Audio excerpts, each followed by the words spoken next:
നമസ്കാരം. എൻ്റെ പേര് ക്രിസ്ത്യൻ സാൻഡോ. ഞാൻ ഇലക്ട്രോണിക്സ് മെക്കാനിക്കാണ് പഠിക്കുന്നത്.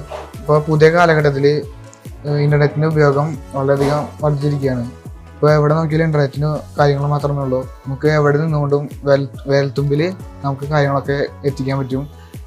നമുക്കത് എവിടെ വേണമെങ്കിലും കൊണ്ടുനടക്കാം. ഇപ്പോൾ ഞങ്ങൾ അതിനെ ബേസ് ചെയ്തിട്ടുള്ള കാര്യമാണ് ഞങ്ങൾ ഇവിടെ ചെയ്തിട്ടുള്ളത്.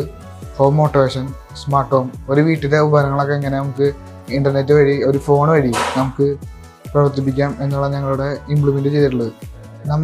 ഞങ്ങൾ ചെയ്ത പ്രൊജക്റ്റിൽ മെയിനായിട്ട് വരുന്ന കാര്യമാണ് നോഡ് MC എന്ന ഒരു ചിപ്പ്. എന്ന് വെച്ചാൽ മൈക്രോ കൺട്രോളറാണ്.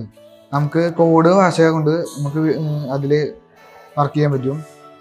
അത് വേണമെങ്കിൽ നമുക്ക് കോൾ ജാമറായിട്ട് വർക്ക് ചെയ്യിപ്പിക്കാം. ഓരോ റോബോട്ടിക്സ് എന്ന കാര്യങ്ങളൊക്കെ നമുക്ക് പ്രവർത്തിപ്പിക്കാം. അത് നമുക്ക് വൈഫൈ ഇൻബിൽഡ് ആയിട്ട് വരുന്നതിൽ നമുക്ക് നെറ്റ് ഉപയോഗിച്ചിട്ട് കൺട്രോൾ ചെയ്യുന്ന സിസ്റ്റം, അങ്ങനത്തെ പ്രവർത്തനങ്ങളൊക്കെ ചെയ്യാം. പിന്നെ അതിൽ മെയിനായിട്ട് വരുന്നത് റിലേ മൊഡ്യൂളാണ്. ഈ നോഡ് MC എന്ന ഈ ചിപ്പിൽ നിന്ന് ഡാറ്റകളൊക്കെ ഈ റിലേ മൊഡ്യൂളിലേക്കാണ് വരിക. അതിൽ നിന്നാണ് എല്ലാ ലോഡിക്കും റിലേ വോൾട്ടേജ് കൊടുക്കുക. പിന്നെ നോഡ് MC വർക്ക് ചെയ്യണമെങ്കിൽ 5 വോൾട്ട് വേണം.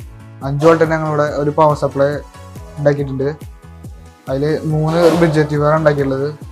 അതിൽ ഒരെണ്ണം സബ്മറൈൻ മോട്ടറിനെ, ഒരെണ്ണം ഫാൻ, പിന്നെ ഈ മൊഡ്യൂളിനെ, അങ്ങനെയാണ് ഞങ്ങൾ സെറ്റ് ചെയ്തിട്ടുള്ളത്. ഈ ചെയ്ത പ്രൊജക്റ്റ് നമ്മുടെ വീട്ടിൽ ഇംപ്ലിമെൻറ്റ് ചെയ്യുകയാണെങ്കിൽ നമുക്ക് വീട്ടിൽ എല്ലാ ഉപകരണങ്ങളും, ഇലക്ട്രോണിക്സ് ഉപകരണങ്ങളും നമുക്ക് ഓട്ടോമാറ്റിക്കായിട്ട് കൺട്രോൾ ചെയ്യുന്ന സിസ്റ്റത്തിൽ നമുക്ക് ചെയ്യാൻ പറ്റും. എവിടെ ഇരുന്നുകൊണ്ടും നമുക്ക് വീട്ടിലത്തെ ഉപകരണങ്ങളൊക്കെ കൺട്രോൾ ചെയ്യാൻ പറ്റും. MC കൊടുത്തിരിക്കുന്ന ഡാറ്റ നമ്മുടെ അസിസ്റ്റന്റ് വഴി നിർദ്ദേശം കൊടുക്കുമ്പോൾ അത് പ്രവർത്തിക്കുന്നു. ഇപ്പോൾ നെറ്റിലാത്തൊരവസ്ഥ വരികയാണെങ്കിൽ ഞങ്ങളിവിടെ മാനുവലായിട്ട് കൺട്രോൾ ചെയ്യാൻ പറ്റിയൊരു സ്വിച്ചുകളൊക്കെ വെച്ചിട്ടുണ്ട്.